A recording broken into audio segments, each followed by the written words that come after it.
Alright. Okay na po tayo? Okay, so once again, good afternoon, my of learners, and welcome to your Italy online tutorial for personal development. And we are already in the quarter 4, week 5 of our lesson. And for today, we will be talking about the factors that influence career planning and decision making. Hello, kamusta kayong lahat? Kaya naman ngayon, ay naigayak pa ang kanyang ang kanyang what you call this, ang kanyang suit for this afternoon because I'm very much excited because we will be talking about another topic and we are going to the new chapter for this quarter of personal development. And once again, ako muli si Tutor A na makakasama nyo every Thursday, every 4:40 p.m. to 5:20 p.m. sa personal development. At laging tandaan, tuwing Webes, ikaw ang best. At huwag ding kalimutan na subaybayan ang lahat ng mga episodes natin for personal development only on DepEd TV every Wednesday at 5:35 to 6 p.m. Makakasama niyo dyan si Ma'am A, alright, and of course si Sir Match once again on DepEd TV Personal Development. So with that, may of learners, gusto ko munang batiin ang lahat ng mga kasama natin this afternoon. Isang pagbate mula kay Sir Jester Pagkaliwagan watching from Albay, Bicol. Nako, nakarating na si Tutor Jester sa Albay. And actually, you know what, may of learners, nawalan kami ng kuryente, but praise the Lord, biglang bumalik. At ngayon ay magkakasama tayo for another session na naman ng ating online tutorial. And as we start, let us have first a review about the previous topic that we talked about last week. And it was about the family genogram and a plan on how to make the family members firmer and gentler with each other. At sa pagkakaalala ko, Tutor A gave you an assignment about this what we call family goal. At ano ba ang goal natin bilang magkakapamilya? And that is to develop, okay, and to make every single member of our family firmer and gentler with one another.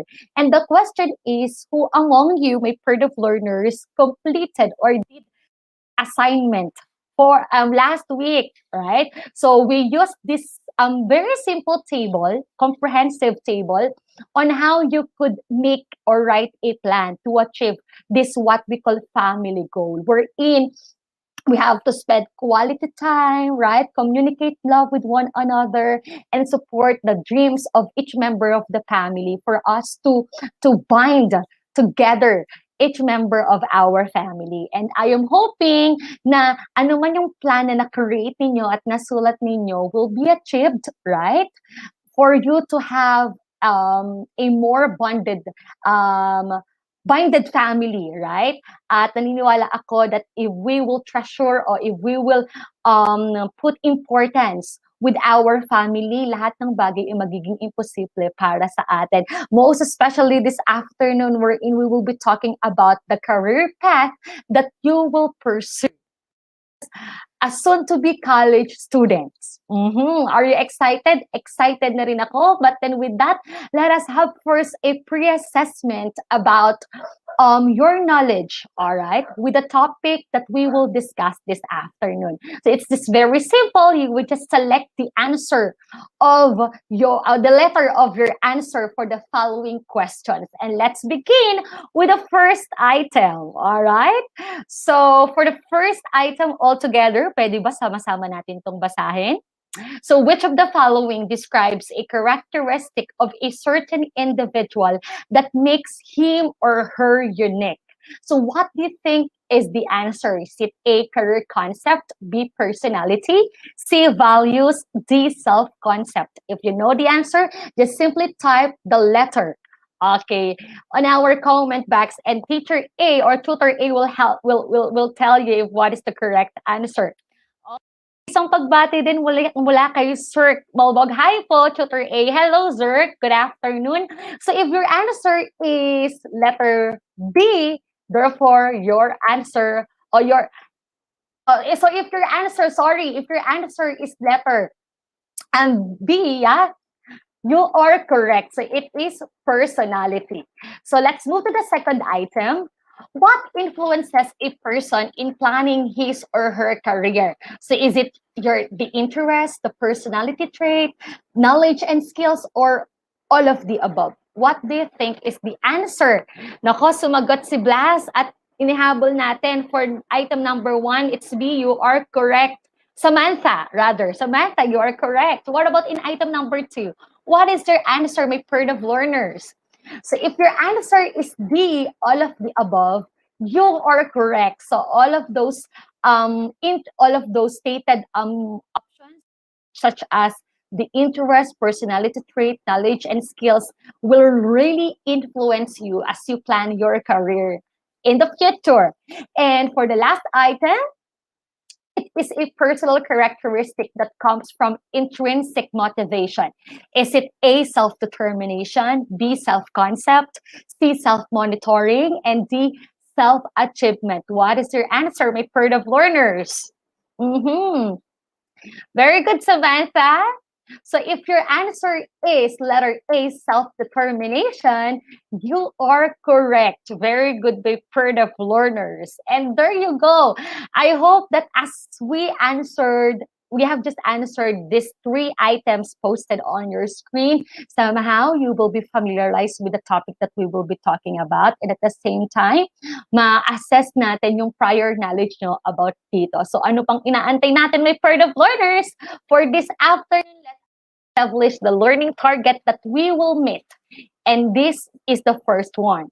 Identify the different factors influence your career planning and decision making.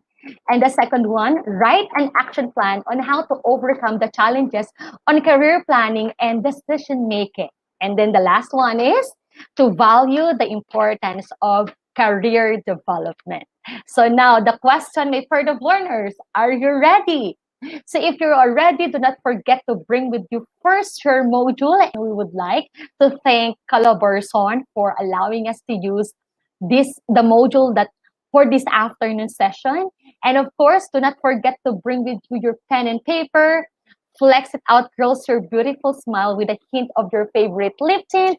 And of course, boys, flex out your cool hairstyle with your nice hair wax. And last but not the least, do not forget to bring with you your heart, because educating the mind without educating the heart is no education at all. My herd of learners, let's talk about the factors influence career planning and decision making.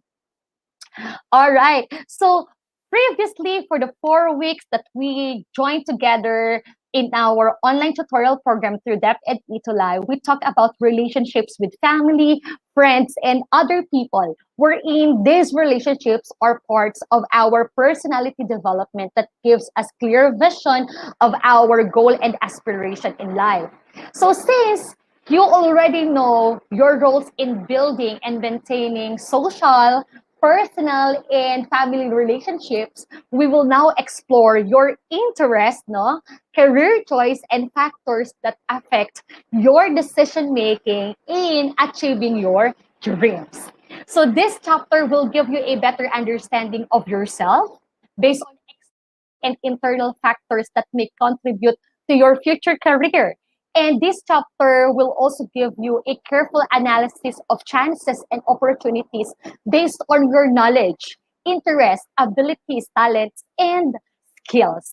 So, my herd of learners, technically, as we started with our K-12 basic education program, this curriculum aims to prepare you, right, in pursuing the 3 possible paths you might take on after graduation. And what are those 3 possible paths that I am referring to? Entrepreneurship, employment, and higher education. Na sa Tagalog ay tinatawag nating negosyo, trabaho, or kolehiyo. So that is true. Our aim in K-12 basic education program is that after you graduate or completed, right, this curriculum, you are prepared. You are ready to pursue either negosyo, gusto tayo ng negosyo, na maaaring gusto mong magtayo ng isang bakery, okay? Or kaya naman ay isang tindahan o mini grocery, right? Pwede rin naman ikaw nang magtrabaho dahil sa K-12, inihanda rin tayo sa pamamagitan ng iba't ibang mga skills, right? And competencies that we can use as our edge to be Alright, so isang mapagpalang hapon sa ating lahat, sa ating mga minamahal na mag-aaral, sa ating mga minamahal na mga magulang, nakatuwang natin sa pagkatuto at syempre pa sa ating mga kaguruan, lalo-lalo na sa ating mga teachers sa senior high school. Ali, ako si Sir Mark or Tutor Madge para sa hapon na ito. Ang hahalili muna para kay Tutor A na kung saan naka-experience nga ng technical problem at nagkaroon ng nawalan daw po ng kuryente sa kanilang lugar. So nangyayari talaga yun no, sa ating mga kay Ma'am A, ingat ka lagi at sa ating mga learners, senior high school learners, stay tuned at dahil umpisa na natin ang ating session para sa personal development. So mag-skip tayo dahil kayo ay nasa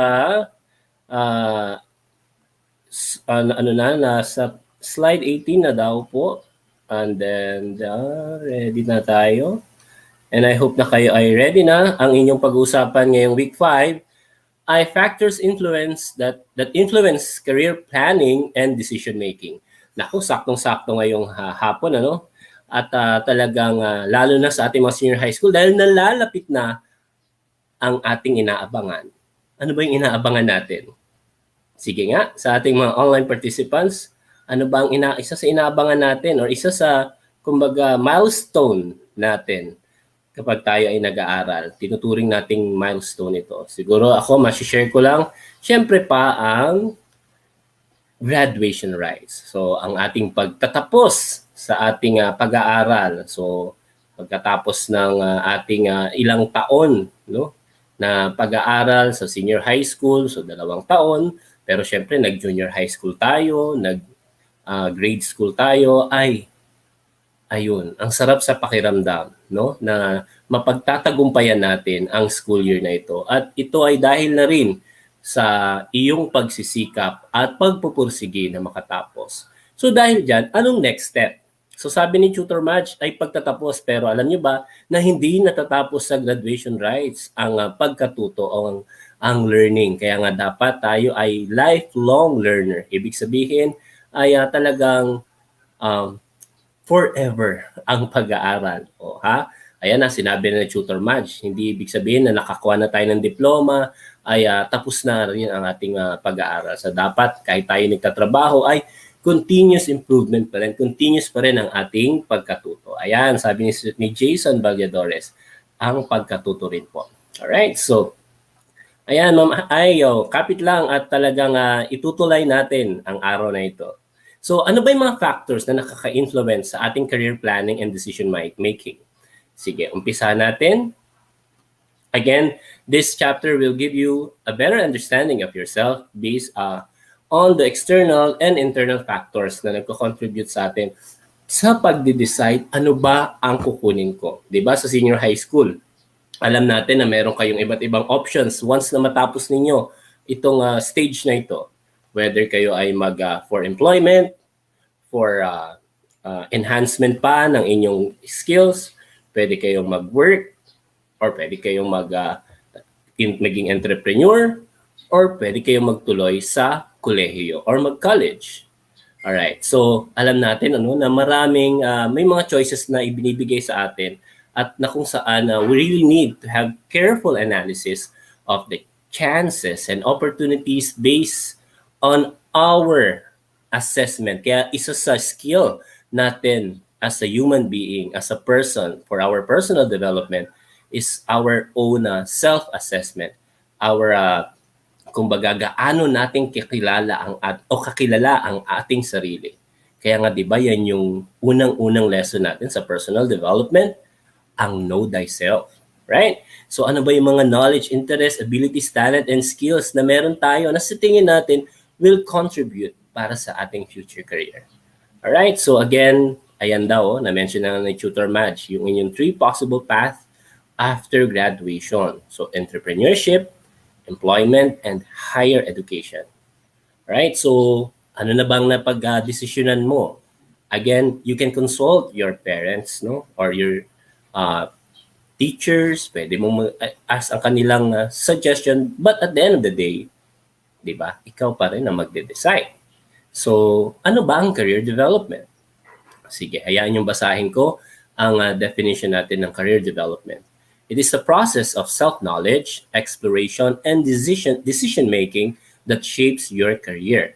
It requires successfully navigating your occupational options to choose and train for jobs that suit your personality, skills, and interests.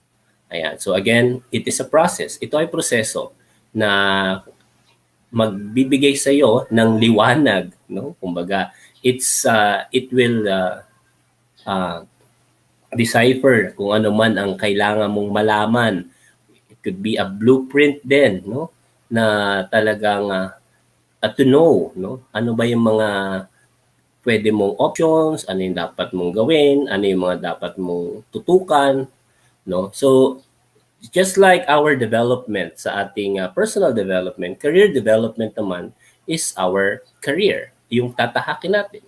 So it is a process. It takes time at talagang kailangan upuan at kailangan nating pagnilay-nilayan. So let's begin with the self-assessment to start a career decision-making. Ayan, parang may checklist si Tutor Aid. Ayan. Unang-una dyan ay interest. Ano ba interest mo? Ano ba yung areas na kung saan na nag-enjoy ka? Meron ako nabasang libro na alamin mo kung ano yung bagay na kahit hindi ka bayaran ay mag-enjoy kang gawin. Siyempre, iba pa rin na meron tayong reward or meron tayong monetary na matatanggap. Kasi siyempre yun yung sa ating magsusupply or magsusupport rather ng ating pang-araw-araw. But again, dapat it is something that you are enjoying or loving or you're loving to do or yung talagang nararamdaman mo na it is something na very passionate ka, very interested talagang yung gusto mo, no? And personal interest should be inclined to a career so that it will result to satisfying career decision making. Ayan, so unang-una nga tandaan interest. Sunod naman ay skills. Skills are your talents and abilities that can be learned. So again, ang skills ay natututuhan at matututuhan mo kung ikaw ay nagtitrain araw-araw. So these developing skills are gained despite the difficulties if someone has an interest to learn. Basta willing kang matuto, ay kaya yan at matututuhan mo yan. Alright? So ang skills ay natututuhan. Pangatlo, values. Ano ba ang values mo? So values are stable life goals that people have. It is an individual belief that are honed or nahasa mula nung ikaw ay pagkabata hanggang sa iyong paglaki. So your priorities, decisions, behaviors, actions reflect the values that you have acquired since you were child until old age. So I can reflect on this na kung sa resonate with this. For example, I want a company or maging bahagi ako ng isang trabaho na kung saan ay may integridad yung kumpanya. At isa sa mga values ng company is integrity and trustworthy, kumbaga. So may mga ganun, no? May mga companies, of course, na meron din silang tinatawag na core values. So alamin mo yon at alamin mo rin kung ano yung sa career na yon ay ano ba yung sa tingin mo yung values mo na kung saan mai-share mo rin sa ibang tao.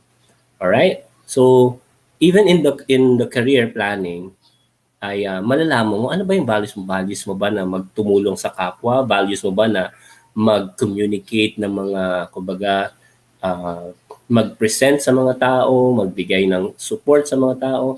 Values mo ba ay kumilos, gumawa, talagang hard work talaga, kumbaga, literal, no?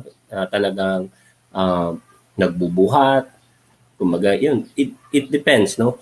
Na tumulong or mag-supply ng ganito or ikaw yung magpo-produce or mag-create. So yun. So know your values. Ikaw din, meron kang of course na pininiwala ang values mo rin. So dapat ikaw ay may principles and values din. Pang-apat, your personality. Ayan, importante yan, no? Personality is blended characteristics that are evidently displayed and are important in expressing and communicating. These are your feelings, thoughts, and behavioral patterns a person has. So, understanding one's personality can help to predict another person's actions and feelings towards a situation. So, siguro, isa rin sa na-discover ko as I grow up nung aking teenage years na talagang isa sa personality ko is being outspoken and being able to communicate and even present a topic. So naalala ko nung high school ay nagpe-present na ako at excited ako lagi na mag-report. So kung yun ang isa sa mga naging na-check mo sa yung personality na kaya mong salita sa harapan. Although lahat naman tayo kinakabahan, pero alam mo yun, iba yung feeling mo kapag ikaw ay nag-share at iba ang feeling mo kapag kumbaga na i-deliver mo ng maayos yung isang session or isang topic. So kilala mo yung ikaw ang mas nakakakilala sa sarili mo, your personality. So that is why it is a must, no, na talagang dapat magbe-blend siya doon sa career din na pipiliin mo. So, syempre, kung kumbaga mas fit, no? Kung ikaw ay talagang kaya mong humarap sa camera, mag-present, o malay mo, ikaw pala ay pwedeng maging mass communication na student. Pwede kang, kung ano ka pang magbasa, mag-aral, nagme-memorize, why not taking up law or political science? Kung ito ay based lang sa akin mga personal ko lang na view. So why not, kung ikaw talaga ay mahilig din mag-aral at mag-share, ayun, magturo, maging educator. And marami pang iba. So marami kang ma-discover din sa iyong personality na minsan hindi rin siya nagiging evident at this sa age ninyo. Minsan yung iba nagle-late, may tinatawag na late bloomer na tinatawag na, kaya ko pala, or ito pala ay pwede ko, it's a gift, no? Na kaya ko palang gawin. So, yeah. So that is why you try to know, no? At reflect, self-introspection na ito ba ang aking personality? Ito ba ang kaya ko itong gawin na career? Yan. So, here are traits to develop in one's career to achieve his or her life goal. Ito daw ang mga importante mga traits. Unang-una is self-concept. Just like yung na-mention kanina, knowing yourself. So, what is your individual's perception on your different roles, behavior, and opportunities? Self-determination. Ito yung iyong kailangan mo mag-decide to act based on intrinsic motivation. So, it comes from your inner self. So, importante ito, no, na kailangan kayong mga bata sa senior high school, no, how to motivate yourself intrinsically. Ibig sabihin, hindi mo kailangan ng validation ng ibang tao. Hindi mo kailangan na although masarap makarinig na nare-recognize ka, masarap makarinig ng praises and rewards and tap kahit sa shoulder ng kakilala or yung someone na special sa'yo. But at the end of the day, dapat alam mo sa sarili mo rin na hindi mo kailangan ng validation ng ibang tao. Alright? So, importante na alam mo sa sarili mo na magaling ka at alam mo na ginagawa mo lagi ang best mo. Alright. So, talagang intrinsic motivation is another, no, na importante na talagang ma-develop nyo rin at as you grow old, as you progress, ay matutuhan mo na mahalin ang iyong sarili.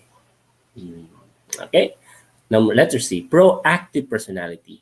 It's when the people have the capacity to take actions without being told. Ayan, yun yung proactive. Alam natin sa Tagalog yan. Ano sa Tagalog yan, being proactive? May kusang palo. Yan, sabi nila.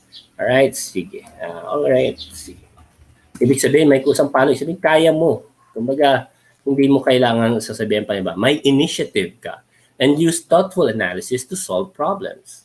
They are able to see potential cause of problems and are able to understand and decide to change the situation. So talagang being proactive ay isa rin sa nakikita, lalo na sa workplace.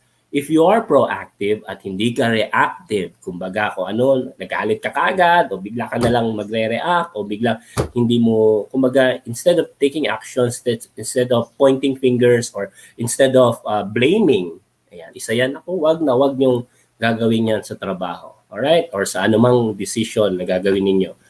You need to be proactive. Again, being proactive is doing without being told and being thoughtful analysis of a problem. Being proactive means you are taking responsibility of your decision, taking responsibility of the things that is happening. Being proactive is going the extra mile, doing the extra mile, or making the extra mile, na kung saan hindi natin kailangang ipagyabang, hindi natin kailangang i-show off, but it's doing your best kahit anong mangyari. Again, so you need to be proactive, and you need that. So here are factors that influence career planning and decision making. Una, yan, na-mention na kanina, parental autonomy, na parang pwede yung tanong sa mga magulang ninyo. Pwede yung seek ang kanilang advice. But again, parental monitoring is associated to parental protection. Siyempre, alam nila na gusto lang nila protektahan tayo ng ating mga magulang, ng mga mahal natin, no? On what course their child should take in college. Lalo na kung ang nakipansin mo, ang mga lolo't lola ninyo, doktor, nanay at tatay mo, doktor, tito-tita mo, doktor, ano sa tingin mo yung course na ipapakuha nila sa'yo? Alright, so on what course your child should take in college because of the promising career waiting ahead? Na-imagine nyo ba yung mga bata? O, di ba? Saya no? Pero, again, if you choose, no? Or if you choose to a different path, no? Kasi nga, na-mention nga ni Tutor Madge, lolo't lola mo, doktor, tanay at tatay mo, doktor, tito-tita mo, puro doktor. Ayan. And again, meron nga tayo, isa sa factor nga ay parental autonomy. And syempre, ikaw pa rin ang magde-decide. So, pwede mo makinig, pwede mo pakinggan ang kanilang side. Syempre, ang gusto nila ay yung ikabubuti mo at pero pwede mong i-share, pwede mong bigay na ikaw ay nasa ganitong age na and you believe, no, na ito ang aking track or ito ang aking path na pipiliin. Kasi, so syempre dapat bigyan mo ng, kumbaga, justify mo. Bigyan mo ako ng proof. Bakit? Bakit yan ang gusto mo? And then, malay mo, magbagong isip. No? Malay mo, supportahan ka pa nila. Pangalawa, financial hardships. This is the major problem of every Filipino family in sending their children to school, particularly in college. Parents cannot afford. Alam naman natin to, no? Talagang isa sa problem talaga ay financial na factor talaga because of unstable financial source. So, halimbawa, may kakilala ko, ang gusto niya talaga maging doktor. Kaso alam niya naman kung magkano rin ang tuition fees sa pagiging doktor or sa pagkuha ng medicine. So, ang naging ano niya ay teacher. Kasi yun daw ang mura na tuition fee dun sa kanilang school. Which is, yun yung nagiging reason, no? Talagang mahirap. Pero, again, if it is something na talagang gustong-gusto mong gawin, ay kayang-kaya naman. Kumbaga, mapagsisikapan mo naman. And if talagang yun muna ang kaya, ay sabi nga natin sa Filipino, no, ang kumot, no? May kasabihan tayo ay mamaluktot. Kalimutan ko na ibig ulit yan. Hanggat sige po sa ating mga online learners, pwede mong i-type kung naalala mo yung kasabihan na yun na kahit maiksi ang kumot, matutong mamaluktot. Parang ganun. So talagang importante na you consider din. No? Ito yung factor pero mapagtatagumpayan naman natin to. Halimbawa ako, share ko lang sa inyo no, na ako ay working student at ako ay nagtrabaho sa school as student assistant. So ang nangyari, wala akong tuition fee. So meron pa akong allowance. So kung meron ka talagang isang bagay na gustong-gustong gawin, lahat yan magagawa mo. Basta, yun nga, pagsisikapan mo talaga. So lahat naman may paraan. Pero ito nga, factor talaga yung financial. Pangatlo, change in family roles. Sometimes there are students who cannot continue education because they need to take over their parents' obligation to their family. At times, if they value education, only one student can be sent to school. Yun, di ba sa mga, lalo na sa mga narinig natin sa mga telenovela, mga kwento, mga nanay at tatay natin na si panganay muna mag-aaral, tapos si panganay na ang bahala magpaaral sa mga kapatid niya. Ito lang muna ang, hindi ka muna, kumbaga, makakapag-aral ngayon, susuportahan mo na yung mga kapatid mo, si bunso muna, si kuya ganito. So may mga ganon, no, na talagang isa sa factors yan na talagang makakapagbago kung ano man yung career planning decision making mo. And syempre bilang anak, kailangan nating sumunod sa ating mga magulang. At talagang masakit no na hindi mo magawa yung gusto mong o or gawin yung gusto mong gawin dahil nga uunahin mo muna ang iyong pamilya. And yun, no? Ganun talaga. Kaya talaga pagsikapan natin na yumaman, yun talaga sinabi ni Tutor Mudge, no? Yumaman tayong lahat, yumaman lahat at makuha mo yung mga gusto mong makuha at maabot mo yung gusto mong abutin para makatulong ka at hindi na maulit para sa susunod mong pamilya ang napagdaanan mong hirap. Okay? So mahirap talaga maging mahirap kaya dapat pagsikapan mong yumaman. Yumaman para makatulong ka sa iba at maiahon mo ang buhay ng iyong pamilya. Hindi mo sa mangarap. No? So pang-apat, or number 4, school location. So isa rin to, no? Kapag malayo ang school or sa iyong college na pinag-aaralan ay syempre isang factor yan. Ay wala, halimbawa ganitong sa inyong lugar ay talagang agriculture ang normal kasi puro sakahan ang meron tayo sa ating lugar, ay yun ang ating course na makukuha. Pero dahil gusto mo ng engineering or ibang course mo ay kailangan mong pumunta ng Maynila or pumunta sa ganitong lugar kasi yun yung course na available. So isa yan sa factors, no? Talaga na makaka-influence sa'yo. Gusto mo ba na malayo sa pamilya mo? Kaya mo bang mag-boarding house? Ayan. So isa sa natin ang location. Pang-5, academic performance. So, syempre, dati, kahit nung nag-aaral ako, sa course na ito, hindi po pwede ang may line of 80, ganyan. Or hindi po pwede ang may line of 7 sa math, science, ganyan. So, dapat may, alam na natin, na may mga ganong ibang schools na meron talagang academic requirements or performance na kailangan. Or yung average mo, general weight average mo, or GWA, para sa pagka-graduate mo, ay isa sa tinitingnan nila. Kasi, it will measure them kung how you think critically, analytically, paano ka nag-aaral. Pero syempre, hindi naman dapat na totally yun yung magiging basis na masasabi natin na mahusay ka o magaling ka. Tatandaan yung mga bata na ang nakasulat sa card ay numbers. Again, pwede mong mabago yan. It's a choice and you need to take action. So, but still, alam natin na tinitingnan nga sa ating mga credentials. Isa sa mga credentials natin ay yung ating card. Kaya talagang dapat pagbutihan talaga natin ating pag-aaral. Pang-6, employment rate. So, syempre kung ano yung demand on manpower, ano yung available sa market, call center, ano yung health worker, teachers, ayan. So, yun yung natin, engineers, and sa tingin mo ay will offer a good or competitive salary at compensation. So, isa yan sa mga factors na sa narinig mo. Ay, sabi nila yung mga nurse daw, ganito ang sweldo. Ganito daw ang sweldo ng engineer. Ganito daw ang sweldo ng, may mga bago na, social media manager. At may mga programmer na at game developer. Ang dami ng mga bago ngayon na related sa IT.